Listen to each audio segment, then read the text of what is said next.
ಅನನ್ಯ ಭಟ್ ನಾಪತ್ತೆ ಪ್ರಕರಣ. ಸುಜಾತಾ ಭಟ್ ಅನ್ನುವಂಥವರು ಬಂದರು. ಏಕಾಏಕಿ ಬಂದಿದ್ದಲ್ಲ, ಜನವರಿಯಿಂದ ಅಲ್ಲಿ ಇಲ್ಲಿ ಯೂಟ್ಯೂಬ್ ಚಾನಲ್ಲು ಅಲ್ಲಿ ಇಲ್ಲಿ ಇವರ ಸಂದರ್ಶನಗಳು ಬರ್ತಾ ಇದ್ವು. ಅವು ಹೆಂಗೆ ಬರ್ತಿದ್ವು ಅನ್ನೋದರ ವಿವರಗಳನ್ನು ಕೊಡ್ತೀವಿ ಇನ್ನೇನು ನಾಳೆನೋ ನಾಡಿದ್ದು. ಬಂದರು ಇವರು, ಕಥೆ ಹೇಳಿದ್ರೊಂದು. 2003ನೇ ಇಸ್ವಿಯಲ್ಲಿ ನನ್ನ ಮಗಳು ಮೆಡಿಕಲ್ ಕಾಲೇಜಿನಲ್ಲಿ ಓದ್ತಾ ಇದ್ಲು ಮಣಿಪಾಲದಲ್ಲಿ. ತನ್ನ ಸ್ನೇಹಿತೆಯರ ಜೊತೆಗೆ ಧರ್ಮಸ್ಥಳಕ್ಕೆ ಬಂದಿದ್ಲು. ಏಕಾಏಕಿ ನಾಪತ್ತೆ ಆಗಿಬಿಟ್ಲು. ಸ್ನೇಹಿತೆಯರು ನಂಗೆ ಫೋನ್ ಮಾಡಿ ಹೇಳಿದ್ರು, ನಾನು ಕೋಲ್ಕತ್ತಾದ CBIನಲ್ಲಿ ಸ್ಟೆನೋಗ್ರಾಫರ್ ಆಗಿ ವರ್ಕ್ ಮಾಡ್ತಾ ಇದ್ದಂಥವಳು ಸತ್ನೋ ಬಿದ್ನೋ ಅಂತ ಅಲ್ಲಿಂದ ಓಡಿ ಬಂದು ಮಗಳನ್ನು ಹುಡುಕಿದೆ. ಮಗಳ ಫೋಟೋ ತೋರಿಸಿದ್ರೆ ಈಕೆ ಬಿಳಿ ಬಟ್ಟೆ ಧರಿಸಿಕೊಂಡಿದ್ದ ಧರ್ಮಸ್ಥಳ ಮಂಜುನಾಥ ಸ್ವಾಮಿ ದೇವಸ್ಥಾನದ ಸಿಬ್ಬಂದಿ ಈಕೆಯನ್ನು ಕರ್ಕೊಂಡು ಹೋಗಿದ್ದು ನಾವು ನೋಡಿದ್ವಿ ಅಂತ ಜನ ಹೇಳಿದ್ರು. ನನ್ನ ಮಗಳೆಲ್ಲಿದ್ದಾಳೆ ಅಂತ ಕೇಳಿಕೊಂಡು ವೀರೇಂದ್ರ ಹೆಗಡೆ ಅವರ ಹತ್ರ, ಹರ್ಷೇಂದ್ರ ಹೆಗಡೆ ಅವರ ಹತ್ರ ಹೋದರೆ ನನ್ನನ್ನು ಬೈದು ಕಳಿಸ್ಬಿಟ್ರು. ಆ ನಂತರ ಧರ್ಮಸ್ಥಳ ದೇವಸ್ಥಾನದ ಸಿಬ್ಬಂದಿ ನನ್ನನ್ನು ಒಂದು ರೂಮಿಗೆ ಕರ್ಕೊಂಡೋಗಿ ಕೂಡು ಹಾಕಿ ಹೊಡೆದ್ರು.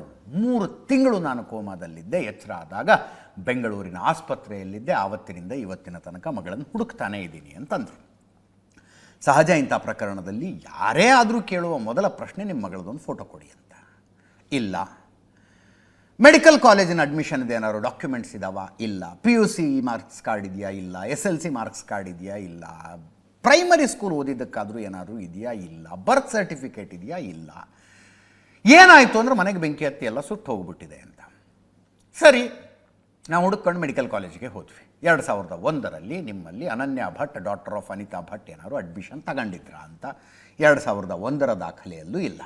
ಯಾಕೆ ಸುಮ್ಮನೆ ರಿಸ್ಕು ಅಂತ 1998ಇಂದ 2005 ತನಕದ ದಾಖಲೆಗಳನ್ನು ಹುಡುಕಿ ನೋಡಿದ್ರು. ಅನನ್ಯ ಭಟ್, ಡಾಕ್ಟರ್ ಆಫ್ ಅನಿಲ್ ಭಟ್ ಅನ್ನುವ ವಿದ್ಯಾರ್ಥಿನಿ ಮೆಡಿಕಲ್ ಕಾಲೇಜಿನಲ್ಲಿ ಇಲ್ಲ. ಇವರು ಹೇಳಿದ್ದು ಮಣಿಪಾಲದ ಮೆಡಿಕಲ್ ಕಾಲೇಜು.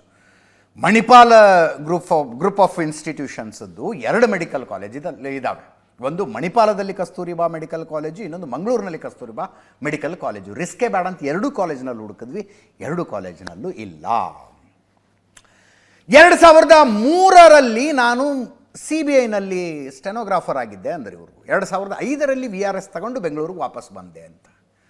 ಕಲ್ಕತ್ತಾ CBIನಲ್ಲಿ ಚೆಕ್ ಮಾಡಿದರೆ ಬರೀ ಕಲ್ಕತ್ತಾ ಅಲ್ಲ, ಪಶ್ಚಿಮ ಬಂಗಾಳದ CBIನಲ್ಲಿ ಸ್ವಾತಂತ್ರ್ಯ ಬಂದಾಗಿನಿಂದ ಇಲ್ಲಿ ತನಕ ಸುಜಾತಾ ಭಟ್ ಅನ್ನೋರು ಯಾರೂ ಕೆಲಸನೇ ಮಾಡಿಲ್ಲ ಅಂದ್ಬಿಟ್ರು. ಯಾರೂ ಕೆಲಸನೇ ಮಾಡಿಲ್ಲ. ಮತ್ತಿದು ಏನಿದೆ ಕಥೆ ಅಂದರೆ, 2003ರಲ್ಲಿ ಸುಜಾತಾ ಭಟ್ ಅವರು ಶಿವಮೊಗ್ಗ ಜಿಲ್ಲೆ ರಿಪ್ಪನ್ಪೇಟೆಯಲ್ಲಿ ಪ್ರಭಾಕರ್ ಬಾಳಿಗ ಅನ್ನುವವರ ಜೊತೆ ಲಿವಿಂಗ್ ಟುಗೆದರ್ ರಿಲೇಷನ್ಶಿಪ್ನಲ್ಲಿ ಇದ್ದಿದ್ದಕ್ಕೆ ದಾಖಲೆಗಳು ಸಿಕ್ಕು.